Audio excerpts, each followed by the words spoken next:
Welcome back to our channel. But don't just scroll away, because what you're about to hear is not just a business story. This is a life story, a story of a boy who grew up in pain, who watched his father suffer, who lived in broken apartments and walked through life feeling invisible. And yet he went on to build one of the most loved brands on earth. Not just a coffee shop, but a brand that changed how the world starts its day. And no, he wasn't born rich. No, he didn't have connections. No, he didn't even found the company he would one day transform. He was laughed at, rejected, and told, no one will ever pay $3 for a cup of coffee. He heard no not once, not 10 times, but 217 times. And still he did it. His name is Howard Schultz, and this is the story of how he turned a painful childhood into a billion-dollar brand, how he transformed coffee into culture, and how rejection became the fuel that made him unstoppable.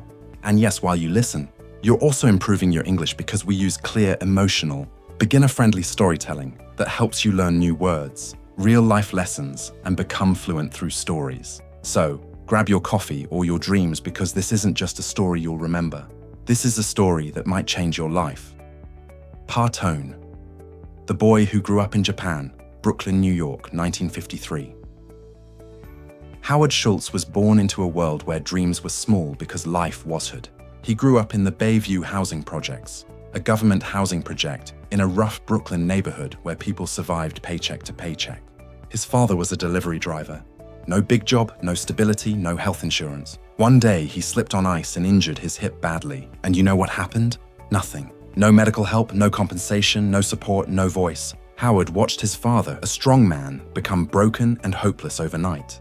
He watched him sit on the couch, jobless, depressed, and filled with shame. There was no one to help, no one to care.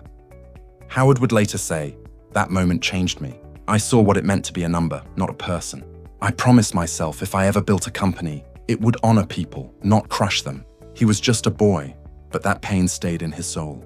They were so poor, Howard used to feel embarrassed to bring friends home. He had no room of his own, no luxury, not even enough clothes sometimes. He said, "When you're that poor, you never forget it. Poverty leaves a shadow." But this shadow didn't kill him. It lit a fire inside him. Howard had no path laid out for success, but he had one superpower: determination. He played sports. He worked odd jobs. He sold newspapers. He saved money. And against all odds, he became the first in his family to go to college. But even that wasn't easy. He didn't go to Harvard.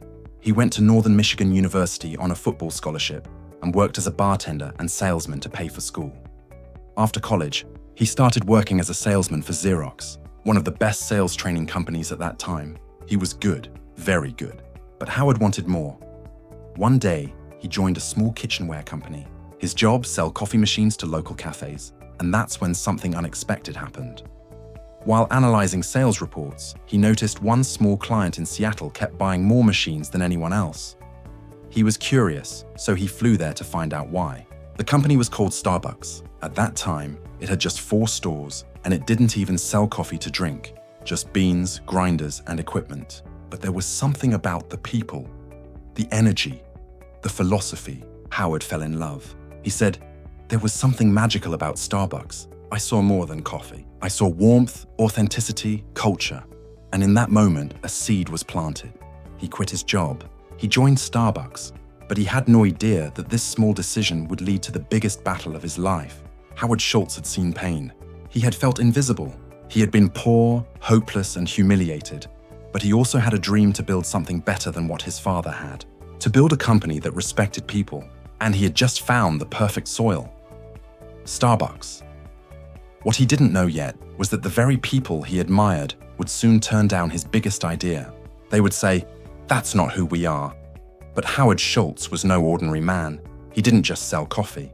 He was about to sell a new way of life. Howard Schultz had joined Starbucks, a small company in Seattle. He was not the owner. He was not rich. He was just an employee. But inside him, something bigger was growing, a vision that nobody else could see. In 1983, Starbucks sent Howard to Milan, Italy, for a trade show. It was supposed to be a short business trip, but what he discovered there changed the direction of his life. As he walked through the streets of Milan, something caught his heart. There were espresso bars on every corner, busy, vibrant, full of people. But they weren't just drinking coffee. They were talking, laughing, sharing moments, connecting. The barista knew people by name, Customers didn't just come for coffee. They came for experience, emotion, community. Howard stood there, speechless. It was like stepping into a new world. This is it, he thought. This is what America doesn't have. We don't have this culture, this experience, this feeling. He didn't see coffee. He saw warmth. He saw belonging. He saw something human. When he returned to Seattle, Howard walked into the Starbucks office on fire with excitement. He told the founders, "We need to open coffee bars, not just sell beans. Let people drink the coffee here. Let's create that Italian espresso culture right here in America." He was excited. He was confident. He was ready to build something new. But then came the answer that broke him. The founders of Starbucks, Jerry Baldwin, Zev Siegel, and Gordon Baylor, listened quietly. Then they said, "No, that's not who we are. We sell coffee beans, not serve drinks." They didn't believe Americans would ever go for it. They thought people wouldn't pay $2 or $3 for a cup of coffee. They thought it was too risky, too strange. Howard was stunned. This was his moment, his dream, his mission, and it was crushed. Howard didn't argue, he didn't scream, but inside he knew, if they won't do it, I have to do it myself. And so, with nothing but belief, Howard made the biggest decision of his life. He would leave Starbucks to start his own coffee bar. Howard was heartbroken. He loved Starbucks, but his dream was bigger than loyalty. So in 1985, he quit. He decided to start a company called Il Giornale, named after an Italian newspaper. But he had no money. He had to raise funds to start. Howard believed in his idea. He thought investors would too.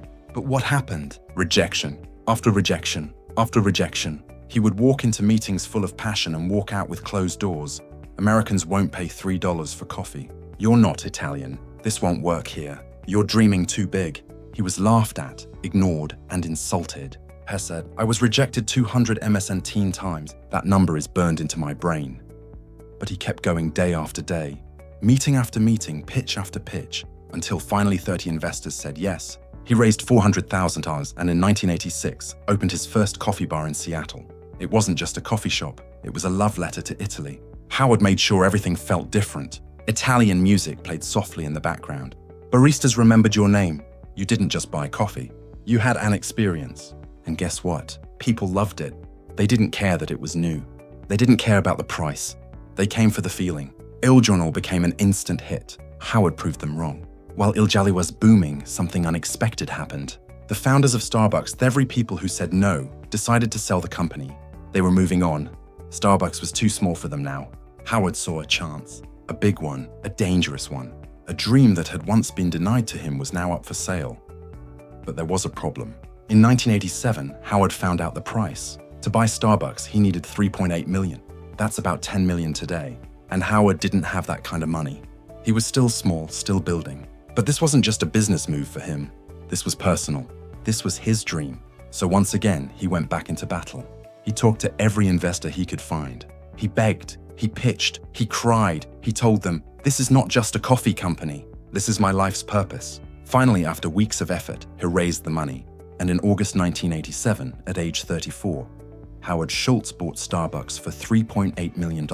And he didn't just buy the company, he bought back his vision. Part 2, the coffee that became a culture. It was 1987, Howard had just bought Starbucks. But what did he actually buy? It wasn't a global brand. It wasn't profitable. It wasn't even a proper cafe. All it had was 6 stores, a small roasting plant, a confused brand identity, and a few dozen employees. The company did not serve coffee to drink. It only sold coffee beans, machines, and accessories. There were no lattes, no cappuccinos, no frappuccinos, and no music. Nothing you recognize today existed yet. Howard had a mountain to climb. Howard didn't just want to own Starbucks. He wanted to reinvent it. His mission was clear. Starbucks will not just sell coffee. It will sell an experience, a feeling, a third place between work and home. So he got to work. Howard had 3 key principles. 1, create a human connection. Customers should feel seen, valued, and respected. 2, design stores with emotion. Each store would be warm, inviting with soft lighting, music, and a unique smell. 3, make every cup feel personal. The baristas would remember names, smile, and make you feel like family. He didn't want to sell fast coffee. He wanted to build ritual, emotion, and community, just like he saw in Italy. Howard focused on tiny things that other businesses ignored. The smell inside the store. Never let food overpower the smell of coffee. The music. Every Starbucks had curated playlists to match the mood. The seating. Cozy, not cramped. The counters designed so baristas and customers could talk comfortably. The lighting always soft, never harsh. The names on cups to make every customer feel special. And most importantly, the person behind the counter is not just making coffee. They are creating warmth. Howard believed the employees were the heart of the brand. He didn't call them staff or workers. He called them partners. Even part-time baristas were given healthcare benefits, stock options, training, not just for skill, but for soul. This was revolutionary in America, especially for a coffee shop. Howard said, "If we treat our people well, they will treat our customers well, and everything will take care of itself." He made sure baristas looked customers in the eye, smiled, asked how your day was, remembered regulars. In Starbucks, you were not a number. You were a name, a person, a story. In 1987, after Howard took over, Starbucks had just 6 stores, no national presence, a huge vision, but very little profit. Over the next 5 years, he grew Starbucks to 165 stores across cities like Chicago, Vancouver, and New York. But this growth wasn't random. Every location was carefully picked. Every store was designed to create community, not just sell coffee. Howard refused to franchise the stores. Why? Because he wanted to protect the experience. He said, "I want to control the quality, the emotion, the feeling that can't be outsourced." Before Starbucks, most Americans had never heard of espresso, latte, cappuccino, macchiato, frappuccino. Howard made these words part of everyday life. He trained his staff and customers to learn them patiently and respectfully. And slowly, the culture changed. People didn't just say coffee.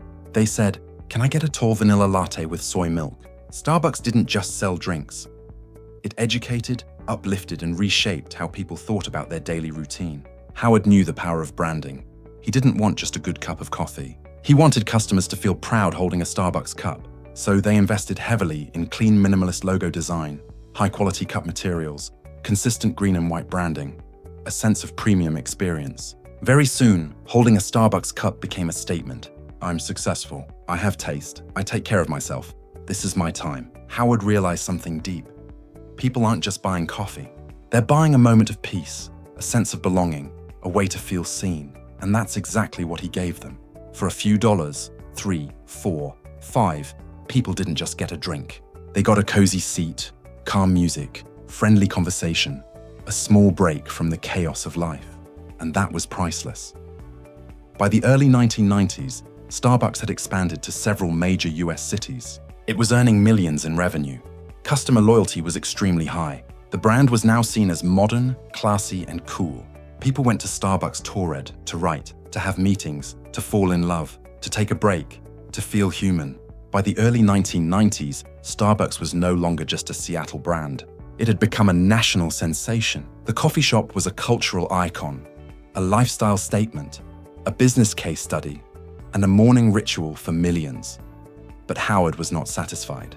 He wasn't thinking about 100 stores. He was thinking 10,000. He wanted to take Starbucks to Europe, Asia, every airport, every corner of every city. And to do that, he needed serious capital. In 1992, Starbucks went public on the NASDAQ stock exchange. Ticker symbol SPX. Stock price $17 per share. Initial valuation around $250 million. Howard Schultz, once rejected 217 times, now had built a company that Wall Street wanted to own. The IPO was a massive success. Starbucks stocks skyrocketed in the first year. With fresh funding, Howard had the fuel he needed to expand faster than ever before. While Starbucks was expanding, something unexpected happened. In 1994, in Santa Monica, California, a small group of Starbucks baristas noticed something. Customers were asking for cold blended coffee drinks at the time. Starbucks had no cold coffee menu, but these baristas didn't wait for approval. They experimented. They blended espresso with ice, milk, chocolate, whipped cream, and created something new. When Howard found out, he didn't punish them. He didn't say, "That's not in the manual." Instead, he tasted the drink and smiled.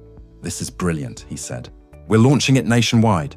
In 1995, Starbucks officially launched the Frappuccino. It became an instant sensation, especially with younger customers. In its first full year, Frappuccino generated over $50 million in revenue. It wasn't part of the original plan, but it became one of Starbucks' most successful products of all time.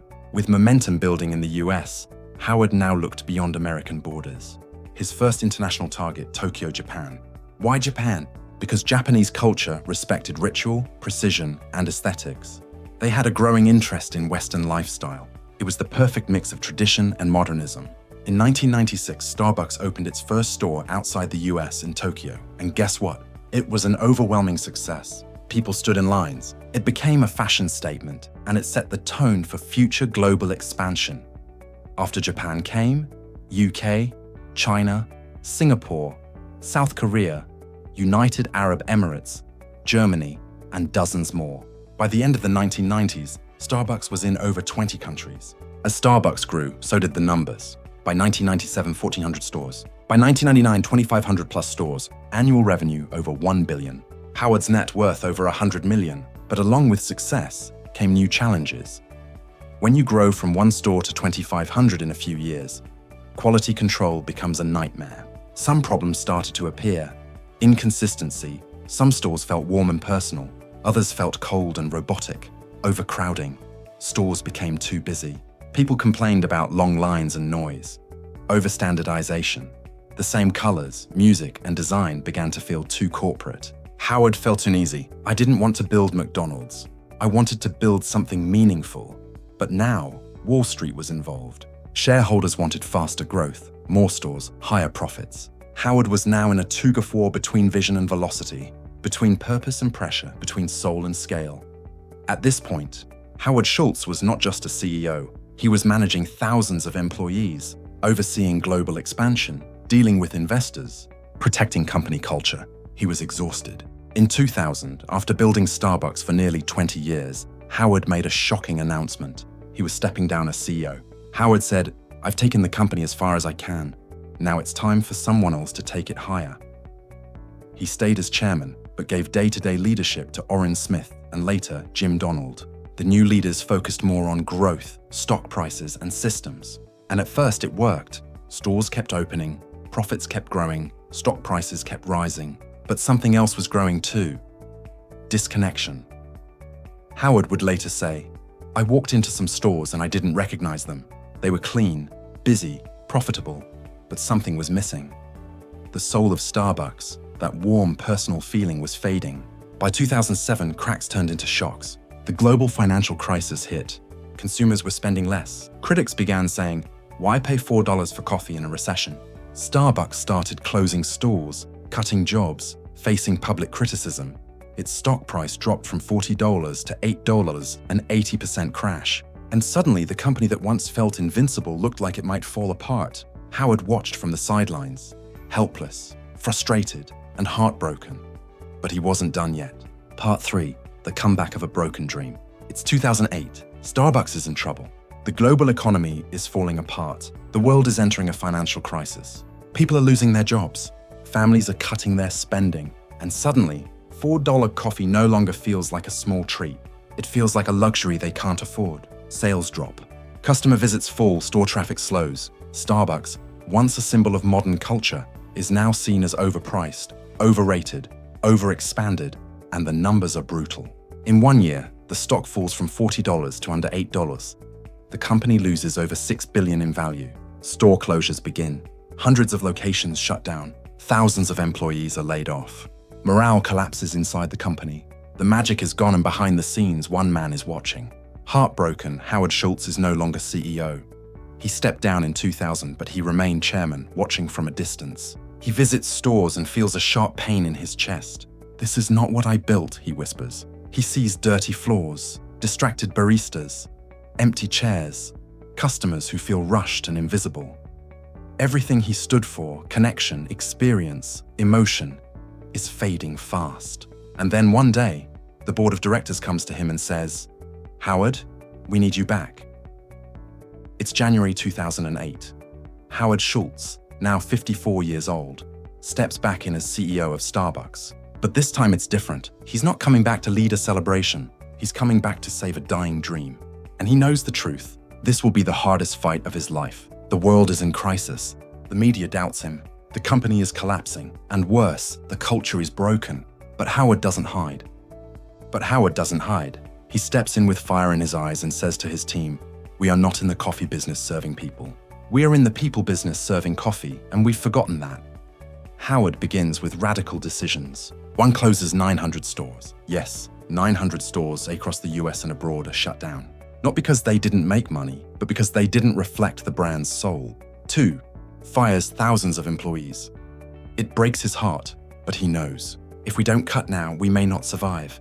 3, halts all new store openings. Growth is paused. Focus returns to quality. 4, cuts his own salary. He reduces his annual salary to $1 to send a message. This is not about me. This is about saving us. 5, retrains every single barista. Howard shuts down all 7,000 stores in the US for one day. It costs millions of dollars in lost revenue, but to him, it's worth it. That day, every Starbucks partner goes through espresso retraining. Howard says, "We're not just fixing technique, we are bringing back pride." Howard focuses on restoring the magic. Better espresso machines for consistency and flavor. No more microwave sandwiches. The smell ruined the coffee aroma. More focus on eye contact, conversation, personalization, redesigning stores, making them feel like real third spaces again. He also introduces new ideas: free Wi-Fi in allocations, mobile ordering for faster service, the Starbucks Rewards app, which becomes one of the most successful loyalty apps in the world. Howard also begins to shift Starbucks into a force for good. He increases investment in fair trade coffee, supporting small farmers in Latin America and Africa, ethical sourcing, ensuring farmers are paid fairly, sustainability, reducing waste, promoting recycling, diversity and inclusion, hiring more veterans, minorities and refugees. He says success is empty if you're not lifting others with you. And Starbucks becomes more than a coffee company again. It becomes a brand that stands for something bigger. By 2010, the world sees something incredible. Starbucks rises again. Here are the results. Revenue climbs back to $11.7 billion. Net income grows to $946 million. Stock price recovers to over 30. Customer traffic increases. Employee satisfaction rises. Brand trust is restored. From Wall Street to Main Street, people say the same thing. Howard Schultz saved Starbucks. But more than numbers, something else returns. The aroma of real coffee, the sound of soft music, the sight of baristas smiling again, the energy of connection inside stores. The Starbucks experience is alive once more. Howard walks into a store in Brooklyn, not far from where he grew up. He sees a young barista hand a cup to an old man, smile, and say, "This one's on me today, sir. You always brighten our day." Howard smiles. That, he says, is what it's all about. Part 4, the final cup. Legacy of a dreamer who never gave up. It's 2017, Starbucks has fully recovered. The brand is stronger than ever. It has over 25,000 stores across the world, a market value of over $80 billion, over 300,000 employees, one of the most recognized logos on the planet. Customers in more than 70 countries, a stock price that has grown by thousands of % since its IPO. The Starbucks app is one of the most used mobile payment platforms in the US, even beating Apple Pay in some markets. But more than numbers, Starbucks has become a global habit, a part of people's lives. From students to CEOs, from Tokyo to Toronto, from Mumbai to Miami, people walk in, speak their drink out loud, and feel heard, seen, and valued. By now, Howard Schultz is in his early 60s. He often walks into stores quietly, unannounced. Sometimes he watches a single mother working on her laptop, sipping a latte. Sometimes he sees a homeless man being handed a warm coffee by a smiling barista. And sometimes he hears the sound of laughter, music, and peace. And he thinks, this is exactly what I dreamed of. Not a product, a place, a feeling. He didn't want to build the biggest coffee company. He wanted to build the most human. And he did. Let's pause for a moment and look at the scale of what Howard built. Metric, then 1987. Now 2017 stores 625,000, plus revenue 5 million. Year over 22 billion year employees, a few dozen over 300,000 countries, 1 US over 70 stock price IPO, 17 share over 60 share company value, 250 million over 80 billion, all this from a man who grew up in public housing, who saw his father suffer and promised he'd never let workers as feel unseen again. In 2017, Howard Schultz once again stepped down as CEO, this time on high zone terms. He said, "It's time for a new generation to lead. But I'm not leaving. I'm just passing the torch." He handed the leadership to Kevin Johnson, a former tech executive and longtime Starbucks board member. Howard remained chairman, still involved, still passionate, but no longer in daily operations. But Howard didn't retire to relax. Instead, he turned his energy towards social impact. human rights, veteran employment, helping underserved communities, fixing the American dream. He launched initiatives to hire over 10,000 military veterans, offer free college education to Starbucks employees through partnerships, provide employment to refugees and disadvantaged youth, advocate for racial and economic equity. Howard believed that companies have a responsibility bigger than profit. We are not in business to make money alone. We are in business to elevate humanity. Most people don't know this, but Howard's desire to care for employees, build a warm company, and serve people with dignity came from personal pain. His father, Fred Schultz, was a delivery truck driver. One day, he slipped on ice and injured his hip. He was fired. No compensation, no support, no respect. Howard was only 7 years old at the time. He never forgot how his father sat at home broken both in body and in spirit. I saw what happens when workers are invisible. Starbucks became the answer to that pain. So he built a company where even a part-time barista got healthcare, stock options, education, and dignity. In 2019, Howard announced he was exploring a run for president of the United States. Why? Because he believed that leadership meant service, not power. He wanted to bring the same human-first philosophy used at Starbucks into the political world. Although he eventually dropped the idea, the message was clear. I was a poor kid from the projects. I built something that touched the world. So why not use that experience to heal even bigger things? Today, Howard Schultz is retired from Starbucks, but the culture he built still lives in. Every smiling barista, every warm cup of coffee, every customer who sits and feels at peace, every employee who is called a partner, not a worker, every morning ritual that begins with a name written on a cup. He turned coffee into connection. He turned a commodity into a community. And he showed the world that you can build a billion-dollar company without losing your soul. What you can learn from Howard Schultz. 1. Your past does not define your future. A poor boy from the projects can build a global brand. 2. Rejection is not the end, it's the beginning. Howard was rejected 2 and 17 times before someone believed in him. 3. Lead with your heart, not just your head. Profit is important, but people are everything. 4. Your business is your legacy. Every decision you make leaves a mark on someone's life. 5. Success means nothing if your people feel invisible. Howard built a company to heal the pain he saw in his father's eyes. Howard once said, "Dream more than others think practical. Care more than others think wise. Expect more than others think possible. And don't be afraid to be the only one who believes." He believed, and because he believed today, over 100 million people walk into Starbucks stores every week, not just for coffee, but for comfort, connection, and a small piece of hope. And it all started with a boy who had nothing except a dream and a reason to never give up. This is the end of the Starbucks story, but this should be the beginning of your story. Maybe you have no money. Maybe your family never believed in you. Maybe you feel invisible, but remember this. If Howard Schultz could do it, so can you. Don't wait for permission. Don't wait for comfort. Don't wait for the world to clap. Start now, build, believe, begin, because your dream matters. And one more thing. This story wasn't just about coffee. It was about life, leadership, love, and legacy. It was told in simple English so that anyone anywhere in the world can understand it and feel inspired. So if you learned something today, if you felt something today, then share it, because maybe someone out there needs to hear this story more than you can imagine. Thank you for listening. Thank you for dreaming, and thank you for believing.